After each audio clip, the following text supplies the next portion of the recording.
ဒကမာကြီးတော့ဆိုထိုင်မှာကိုရှင်းရတယ် စင်းတို့ကလည်းဒကမာကြီးကိုမိခင်တယောက်လိုပဲတိုင်းသူပြည်သားတွေကလည်းဒကမာကြီးကိုမိခင်တယောက်လိုနဲ့အားကိုးခဲ့တယ်နော်ခုလည်းပဲအနည်း20ကျော်ကြာအမေစုကိုညှော်ခဲ့ရဒီလေးချိန်နေကြပြီဒါပေမဲ့ခုဒီနေ့ဒီချိန်မှာဦးသိန်းတို့ပြည်မှာဖြစ်နေတာပါလဲဆိုတော့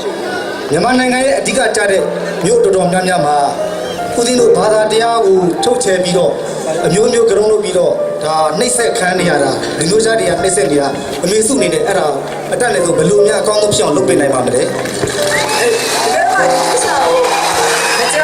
မကြာကြီးတော့ကဘာစီဝါရေးဖိုရမ်တက်ခဲ့လေ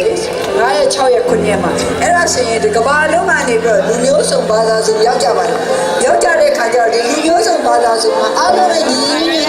သူတို့အလုပ်လုပ်ကြတယ်တူနေတော့ပြကြတယ်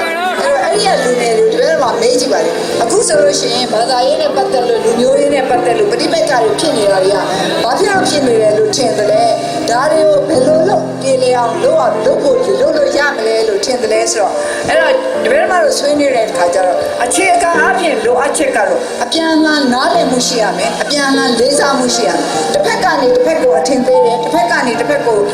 နိုင်တဲ့ကလူပြရဲဆိုတော့မရှိရဘူးနောက်ပြီးတော့ကိုယ်နဲ့မတူလို့ကိုယ်ရန်သူလို့လည်းစိတ်ထဲမှာထားလို့မဖြစ်ဘူးအဲ့တော့တပည့်တော်တို့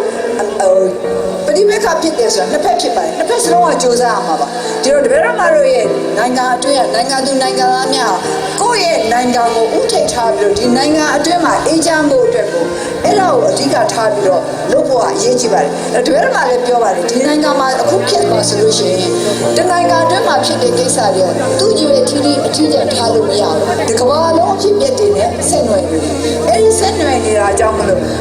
အပြင်ကျဲကျဲလေးကြည့်ရမယ်အပြင်ကနေပြီးတော့အထဲကိုကြည့်တဲ့အခါကျရင်လည်းနားလည်မှုနဲ့ကြည့်ရမယ်အထဲကနေအပြင်ကိုကြည့်တဲ့အခါကျရင်လည်းနားလည်မှုနဲ့ကြည့်ရမယ်အဲ့တော့ဒီတွဲရမတို့ရဲ့ပြည်သူပြည်သားတွေဟာဒီသဘောထားလေးကြည့်ရမယ်အမှန်တရားကိုလည်းမျက်နှိုးရမယ်နောက်ပြီးတော့တွဲရမတို့ဗုဒ္ဓဘာသာများဖြစ်တဲ့အတွက်မေတ္တာကရုဏာကိုလည်းတတ်နိုင်စွာပွားရမယ်ဒါပေမဲ့အဓိကအရေးကြီးဆုံးကတော့စောစောကတွဲရမှာပြောတရားဥပဒေစိုးမိုးရေးပဲအဲ့ဒီဟာနဲ့စတာလေအခုဒီမှာနေတွဲရမှာနေပြီးတော့ဘယ်နေရာမှာမဆိုပြီးတော့အသေးစိတ်မပြောသွားချင်ဘူးဒါပေမဲ့ဖြစ်တဲ့ကိစ္စမှန်သမျှဟာစောစောစီစီခဲ့တဲ့တရားဥပဒေစိုးမိုးရေးနဲ့ကြက်မမထိန်းလိုက်လို့ရှိရင်အဲ့ဒီလိုအန်ဒီရီကပွားသွားမှာမဟုတ်ဘူးအဲ့ဒီလိုတရားဥပဒေနဲ့ကြက်မမအထိန်းတော့အဲ့ဒီလိုဖြစ်ခဲ့တာဒီမှာဒီလိုပြောချင်တာဘာဖြစ်လို့လဲဆိုတော့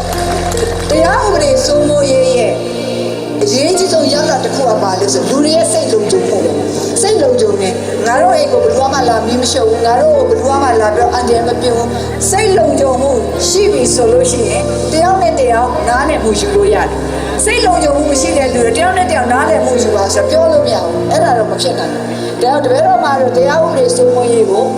အလေးထားတဲ့အလျောက်တရားဥပဒေစိုးမိုးရေးကနေစရမယ်လို့ပဲတပည့်တော်မှာရှောက်ချင်ပါတယ်